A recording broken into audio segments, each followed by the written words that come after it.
Estimados y estimadas, buenos días, buenas tardes, buenas noches, según cuando me estén escuchando. Continuamos con lo que es la segunda parte de la hegemonía neoliberal en Argentina, tal como lo denomina Aldo Ferrer.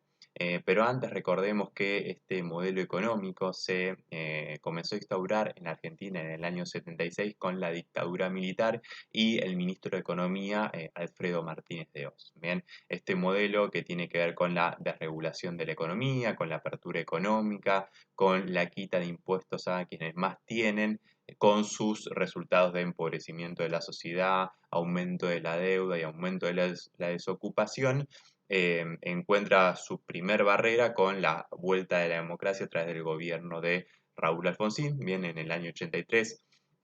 Allí Aldo Ferrer señala que el doctor Alfonsín intentó establecer otro tipo de economía a través de políticas heterodoxas, a través de una vuelta a las ideas vinculadas al modelo keynesiano, pero esto no es posible por una serie de razones. Una de ellas era el empobrecimiento social. Bien, él se encuentra con un aparato productivo bastante destruido en comparación a mediados de la década del 70 y principalmente por el gran endeudamiento que tiene la economía argentina. Recordemos que el plan de Martínez de Oz se basó en endeudamiento y fuga de capitales y es a partir de esta deuda que los acreedores externos por un lado, pero también los organismos supranacionales como el Fondo Monetario Internacional y el Banco Mundial presionan al doctor Alfonsín y su ministro de Economía Greenspoon para que tome otro rumbo económico. Este nuevo rumbo económico va a ser instaurado por el segundo ministro de Economía de Alfonsín, que es Zurruil, pero bueno, no de un modo tan violento como lo planteó la dictadura militar y como lo deseaban los organismos supranacionales. En el año 89, el gobernador de la provincia de La Rioja, Carlos Menem, gana primero la interna del partido peronista contra Cafiero, que era el gobernador de la provincia de Buenos Aires y era quien en un principio se pensaba que iba a salir victorioso, y más tarde vence en las elecciones nacionales a Angelos, convirtiéndose bien en el segundo presidente del retorno de la democracia. Este, este traspaso presidencial, vale la pena señalarlo, es el primero, bien, desde la década del 20. Bien, recordemos que después del golpe del 30, cada presidente había sido eh, eh, quitado, ¿sí? Por un golpe militar. Bien, entonces nos encontramos con este primer traspaso en muchas décadas entre dos presidentes de partidos diferentes. Es importante señalar aquí que aquí los historiadores coinciden que Carlos Menem llegó haciendo promesas de campaña que luego no cumplió. Bien, algunas de las promesas de campaña fueron el salariazo, la revolución productiva, reivindicar la soberanía. Había mucha incertidumbre, ¿no?, por el comportamiento extravagante que presentaba Carlos Menem, ¿no? Hacía recordar más a un caudillo del interior que a un estadista. Pero sin embargo, Carlos Menem era muy audaz políticamente, incluso pensemos que después de todas las denuncias que ha habido sobre su gestión, continuó siendo senador de su provincia hasta la actualidad.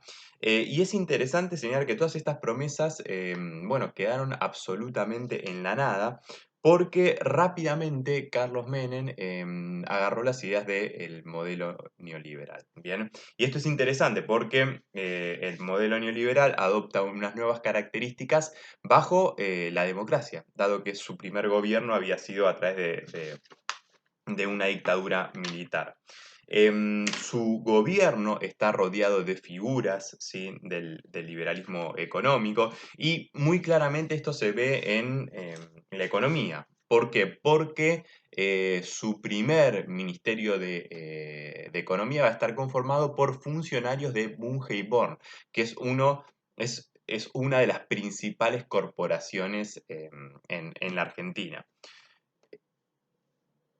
Dice Aldo Ferrer que por primera vez un peronista iba a llevar a cabo las políticas reclamadas por el establishment y por los intereses económicos, no solamente del país, sino también los intereses económicos externos, en una clara alineación con Estados Unidos. ¿Sí? Es la primera vez que un partido de masas en Argentina sigue las medidas que nos demandan los poderes económicos. En Argentina esto había ocurrido bajo dictadura militar. Bien, esto significa una novedad. Y lo que señalan los autores es la importancia que tuvo en el gobierno de Carlos Menem en el llamado Consenso de Washington, que es una serie de medidas propuestas por Estados Unidos, en aquel momento gobernado por George Bush padre, que significan la apertura de la economía, viene a decir quitar las barreras arancelarias a las importaciones, la privatización de las empresas públicas, que va a ser un rasgo de la época de la década menemista,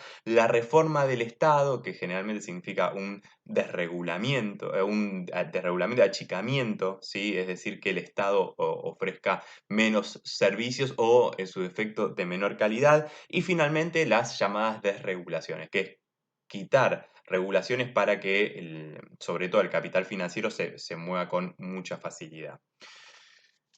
Los primeros pasos del gobierno de Carlos Menem tienen que ver con la ley de emergencia económica y la reforma del Estado. Bien, esto significa, por allí se mencionaba el decálogo del menemismo, bien el decálogo del neoliberalismo, que es su caballito de batalla, iban a ser las privatizaciones. Asimismo, anular el compre nacional, que el compre nacional era una medida que, propia, ¿no? de la industrialización por sustitución de importaciones, que significaba que el Estado comprara manufacturas producidas en el país. Bueno, esto también se va a abolir, por lo tanto se puede comprar productos importados desde el Estado. Y un punto muy importante es el de la mayoría automática menemista. ¿Qué significa esto? Ampliar la Corte a 9 miembros. Menem, recordemos que a los miembros de la Corte Suprema los nombra el presidente con acuerdo del Senado, bien, ante una mayoría peronista en el Senado, Menem va a nombrar a todos estos nuevos jueces que van a estar, como su nombre lo indica, ¿no? La mayoría automática, profundamente alineados al presidente, y de este modo se cuida de tener a la máxima instancia del Poder Judicial de su lado, ¿sí? Con mayorías del peronismo en la Cámara de Diputados y Senadores, ¿sí? Con la Corte Suprema, el máximo órgano del Poder Judicial de su lado, Menem comienza una construcción, una consolidación de su poder, que es lo que a mí personalmente me hace calificarlo como muy audaz políticamente, más allá de lo ético, o mejor dicho, antiético que pueda significar esto. La búsqueda de este primer ministerio conformado por funcionarios de Bunker-Bond tiene que ver con el equilibrio de la macroeconomía. Bien, recordemos que habíamos venido de un primer semestre de inflación muy alta acompañada de saqueos. Hay una concertación de precios, se devalúa la moneda nuevamente, se aumentan las tarifas y los combustibles. Esto obviamente continúa con la pérdida del salario real de los y las trabajadoras. Y el año 89 termina con una inflación del 5000%. Bien, un número que claramente lastima el bolsillo de los consumidores y hace que caiga el mercado interno, que es, recordemos, un elemento central de la industrialización en Argentina. Eso lleva a que en diciembre de ese año, bien, 6 meses después de asumir, haya un cambio de ministro de Economía, asuma Herman González, que era un conocido de Menem de su provincia en La Rioja, con el asesoramiento de Álvaro Alzogaray, bien, otra figura del liberalismo argentino, que era un asesor ad honorem, bien, recordemos también su paso por gobiernos dictatoriales.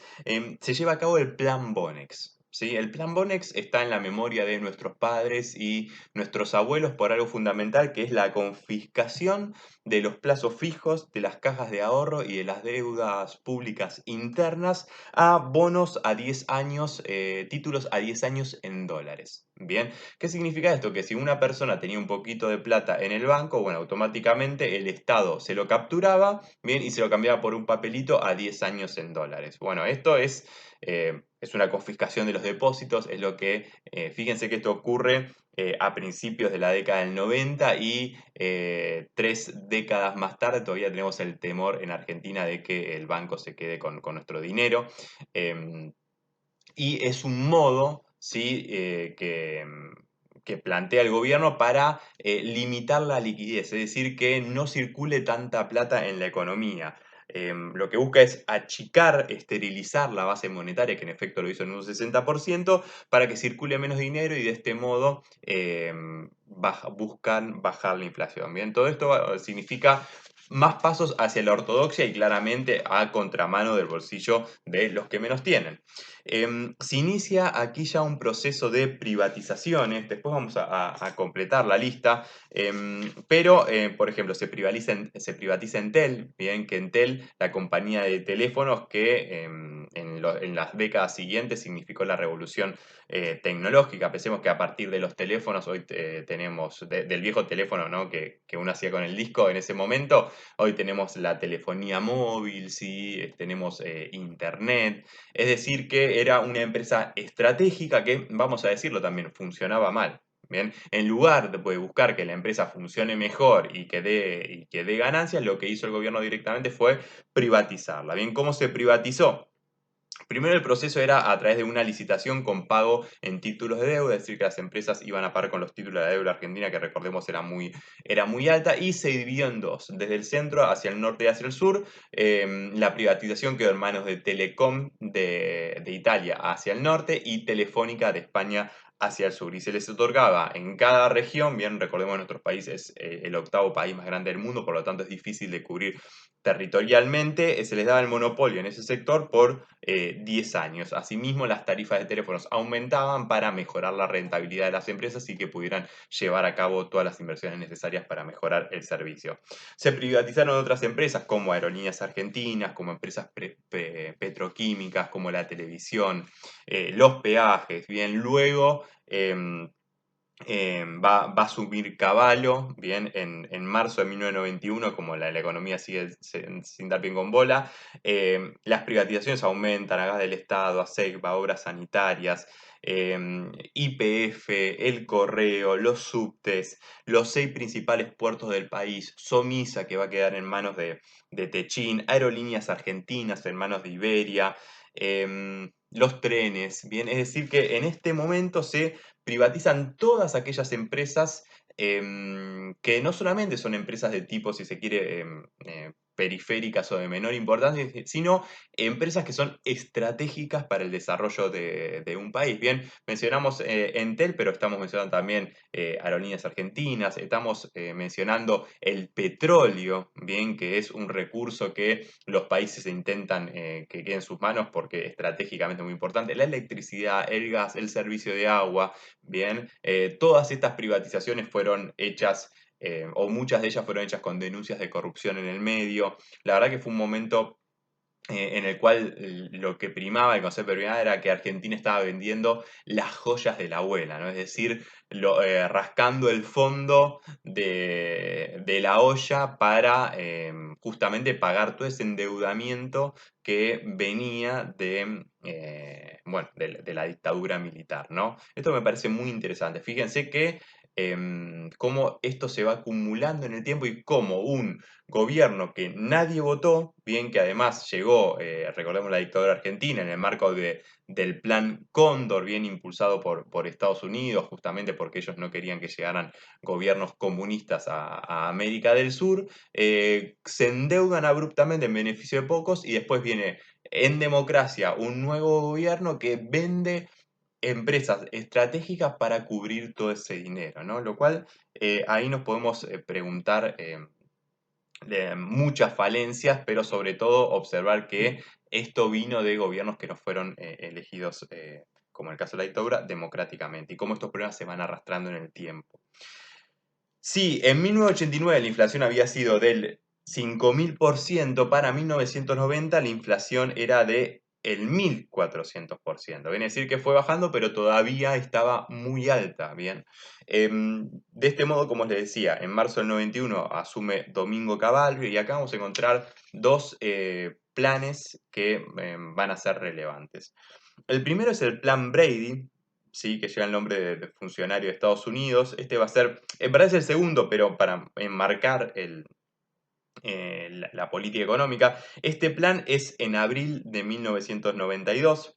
Lo que hace es reconvertir la deuda. Bien, y básicamente lo más importante es aplazar los pagos. ¿Sí? Recordemos que al momento de deuda lo mejor es plazos largos, intereses bajos y moneda nacional. Bueno, aquí lo que se hace es ampliar los plazos de pago, lo cual le quita presión al Tesoro argentino para enfrentar todos esos gastos. ¿Sí?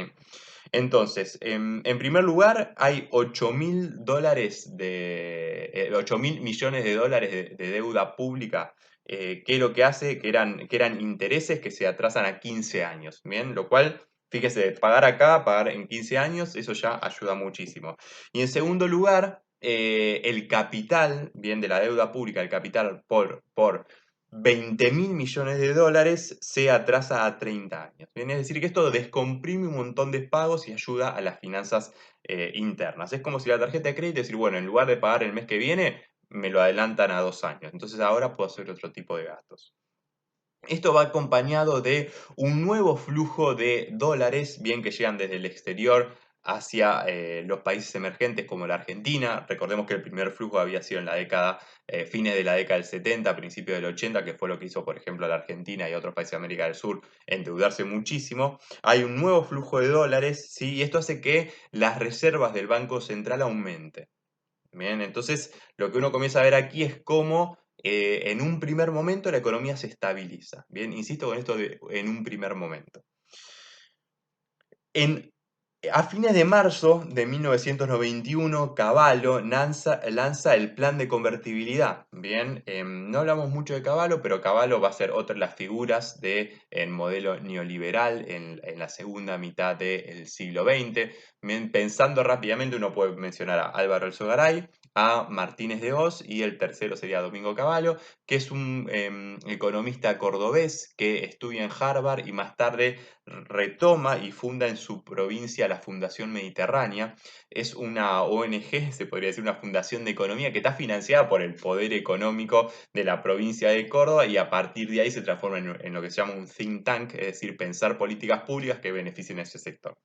Entonces, llega como ministro, recordemos que había sido también presidente del Banco Central durante la dictadura militar y desde allí había estatizado las deudas del poder económico y lanza este plan de convertibilidad. Bien, el plan de convertibilidad es el de crear un tipo de cambio fijo. Bien, y este tipo de cambio fijo va a estar sobrevaluado y significa dejar el austral que había el plan austral del ministro Zorril, ¿sí? Durante el gobierno de Alfonsín, volver al peso, pero un peso convertido a un dólar. Bien, entonces, 10.000 australes pasan a ser un peso, el nuevo peso, y ese peso pasa a ser un dólar. Un peso, un dólar. ¿Sí? Lo primero que está muy claro es que el peso argentino no vale un dólar, ese peso está sobrevaluado. Bien, esa es una primera conclusión, vamos a ver cuáles son los efectos. En segundo lugar, vamos a decir que la oferta monetaria que circula en la economía, los pesos que circulan en la economía van a estar dados por las reservas del Banco Central. Bien, era un plan también, en términos de Cavallo, un plan de disciplina fiscal. Bien, porque significa que los pesos que circularan en la economía iban a ser más o menos iguales a los dólares que hubiera en las reservas. Em, em, de un modo era un régimen dolarizado, ¿no? Era un modo de destruir a la moneda argentina. De este modo se dolarizaron depósitos, créditos, préstamos. Bueno, era un plan ambicioso y que en un primer momento tuvo buenos resultados para pensar en la estabilización de la economía. Esto además iba a estar acompañado de una nueva apertura económica. Bien, se decía que la importación de productos de afuera lo que iba a hacer era domesticar a los precios internos. Bien, si los precios internos aumentaban mucho, como se aumentaba la importación de manufacturas, entonces, bueno, estos no podían subir mucho porque tenían que competir con los importados. Además, esto está acompañado de un montón de señales al mercado. Dando las señales me refiero a que el Estado no iba a intervenir en la economía. Y bueno, señala allí Aldo Ferrer que ningún país del tamaño de Argentina implementó este tipo de política económica. Bueno, ¿cuál es el resultado? Habíamos dicho que un 5.000% en el 89, en el año 90 una inflación del 1.400%, en el año 91 la inflación baja al 40%. Bien, entonces aquí está, podemos decir, un primer punto que explica la estabilización de la economía argentina en la primera mitad de la década del 90 y por qué Menem luego va a ser reelecto. Bien, bajar la inflación frente a la memoria de argentinos que iban corriendo, recordemos, a comprar productos porque lo que cobraban en el día al día siguiente iba a valer menos. ¿Sí? ¿Cuáles son los efectos del plan de convertibilidad? O también conocido como el 1 a 1.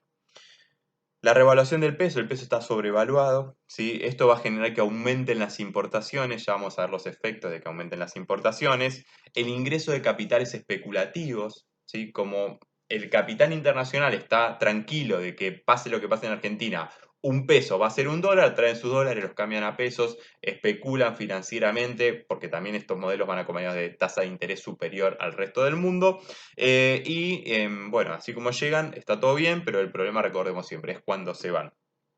Em, las privatizaciones además van a estar acompañadas del ingreso o títulos de deuda, que significan pagar menos deuda, van a estar acompañados de ingreso de dólares. Entonces eso también hace que aumenten las reservas del Banco Central.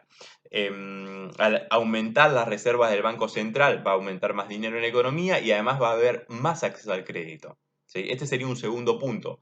Caída de inflación y gente accediendo al crédito, cosa que no estaba ocurriendo anteriormente. Al acceder al crédito va a haber gente, muchas personas, que se compren su primera casa en esta primera mitad del menemismo.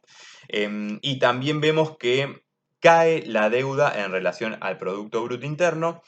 Para el 89 estábamos cerca de una deuda del 100% del PBI, ya para el año 92 cae al 40% del PBI. Bien, vemos que en el corto plazo los resultados son óptimos, ¿sí? Y en esos años 91-92 el PBI de Argentina va a crecer al ritmo del 10%, lo cual hace que se comience a hablar del milagro argentino y que se mencione a Argentina como el mejor alumno del Fondo Monetario Internacional, del consenso de Washington.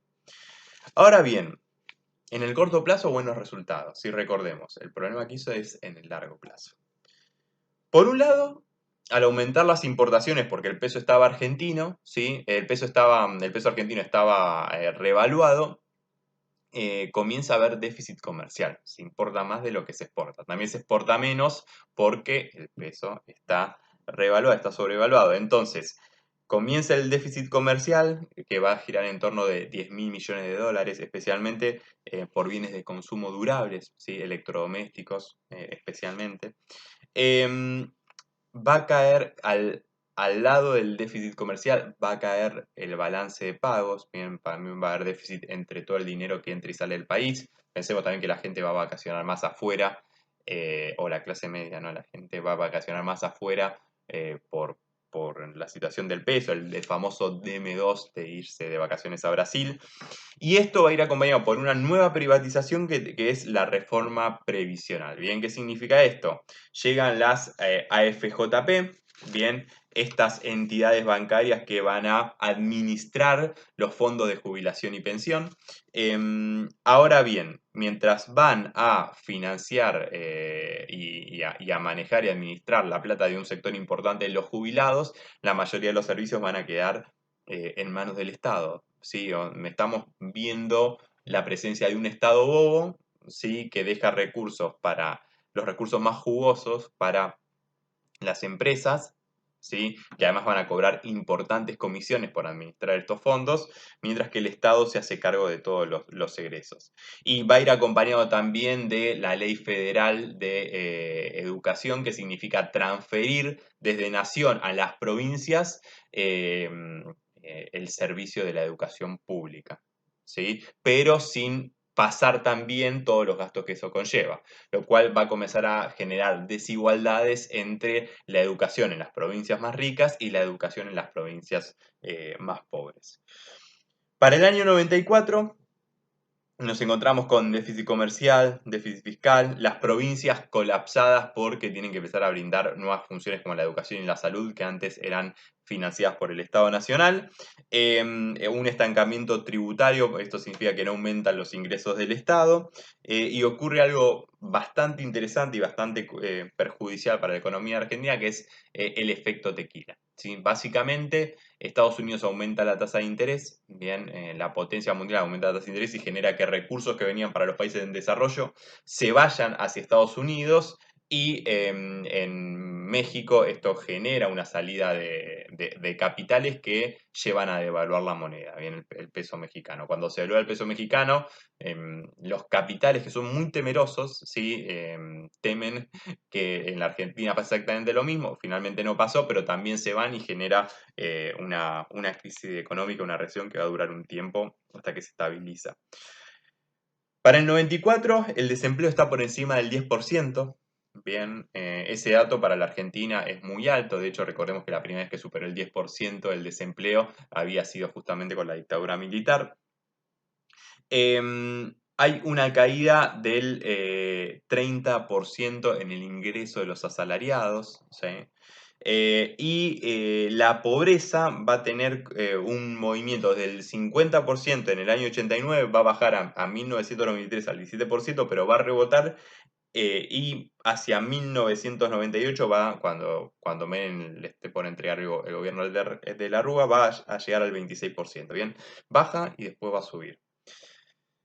A todo esto, em, recordemos que la Constitución argentina no permite la reelección, viene solamente una presidencia de 6 años. Entonces, cuando Menem está por concluir su mandato, quiere ser reelecto.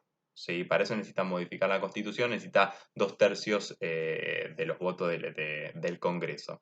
Necesita sí o sí entablar un acuerdo con la Unión Cívica Radical. Entonces es aquí donde se da en el año 93 el Pacto de Olivos, en el cual Raúl Alfonsín acuerda con Carlos Menem reformar la Constitución y cederle sus votos,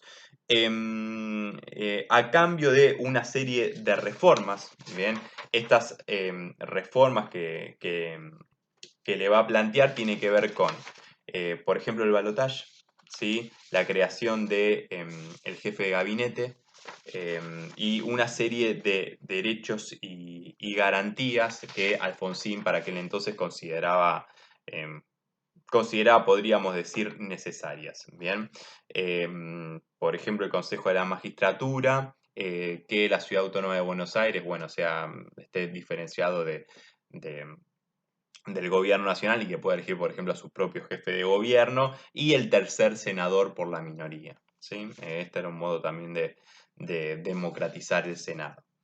Entonces, esta reforma constitucional se va a dar en el año 94, bien, se juntan allí los asambleístas elegidos en Entre Ríos y van a justamente a modificar, a reformar la Constitución. En el año 95, Carlos Menem se presenta de vuelta a la elección, esta vez acompañado de Rucauf. Recordemos que en su primer gobierno había sido acompañado de Eduardo Duhalde, y va a ser reelecto por cerca del 50% de los votos, seguidos por el Frepaso, bien conformado por una fracción de peronistas de izquierda que no estaban contentos con las políticas tomadas por Carlos Menem, y que se iban a unir a partidos de centro izquierda. En tercer lugar va a quedar la Unión Cívica Radical. En el año 1996 renuncia Domingo Cavallo, es cambiado por Roque Fernández, un nuevo ministro de Economía que va a seguir la misma línea ortodoxa del modelo neoliberal. Va a haber una recuperación del tequila, que en Argentina tuvo un efecto malo como en otras economías, pero especialmente en Argentina por su apertura. Y el problema es que se van a mantener los desequilibrios. ¿Sí? Para el año 1999, recordemos que en ese contexto, bueno, Menem quería reformar de vuelta la Constitución para presentarse, pero ya está muy desgastada la figura de Carlos Menem después de una década, no solamente por estos problemas de aumento de la desocupación, sino también por los enormes casos de corrupción que va a tener. propias también del modelo económico, ¿no? La corrupción público-privada es muy claro, porque justamente este modelo económico beneficia directamente a las principales empresas. Y además también hay ciertos retrocesos en materia de derechos humanos, como que Menem, ni bien llegado al gobierno, firma indultos a 400 personas que forman tanto del aparato represivo como de la guerrilla, pero después firma un segundo indulto en el cual el indulto es el perdón presidencial, ¿no? En el cual, bueno, libera a Videla, ¿no? Y a Macera. Bueno, eso eh, es un grave retroceso que no lo paga con la primera reelección, porque justamente estabiliza la economía, pero en su segundo gobierno, acompañado de la crisis económica, va a comenzar a pagarlo, además de un montón de protestas, como los famosos piquetes, que son los cortes de ruta, que van a comenzar a- a- a llevarse a cabo en diferentes puntos del país. Entonces, bueno, para el año 99 la deuda externa alcanzaba 150 mil millones de dólares. Bien, el 60% de estos 150 mil millones de dólares era deuda pública y el 40% era la deuda privada. Va a aparecer un nuevo concepto que la Argentina desconocía, que es el del riesgo país, bien, es decir, la sobretasa que pagan los bonos de la Argentina en comparación con los bonos de Estados Unidos, que son los más seguros del mundo. El riesgo país va a ir aumentando, eso se va a ver muy claro durante el gobierno de la Rúa.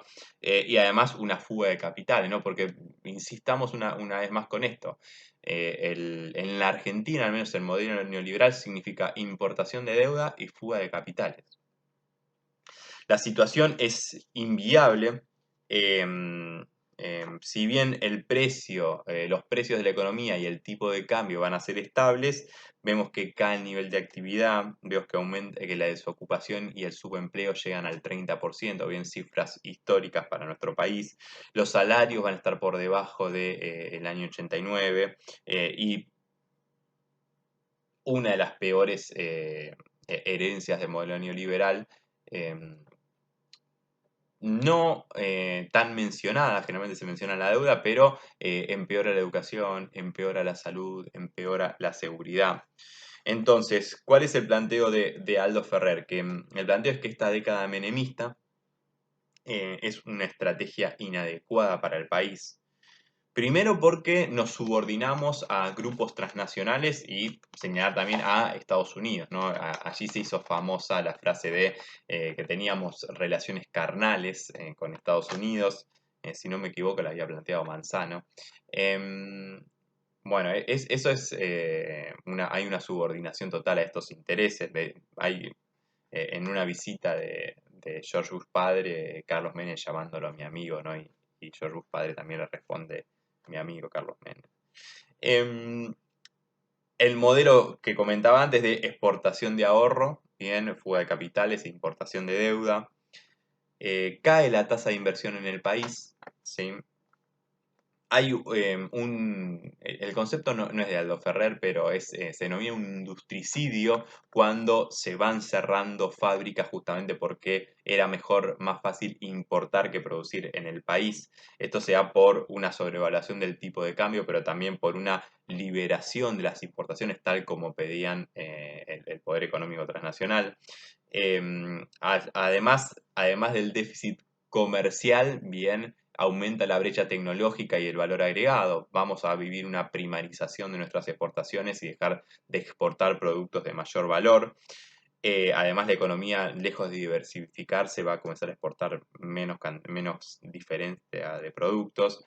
Se extranjeriza la infraestructura, el petróleo, la energía, las telecomunicaciones, es decir, que las empresas estratégicas de un país quedan en manos extranjeras.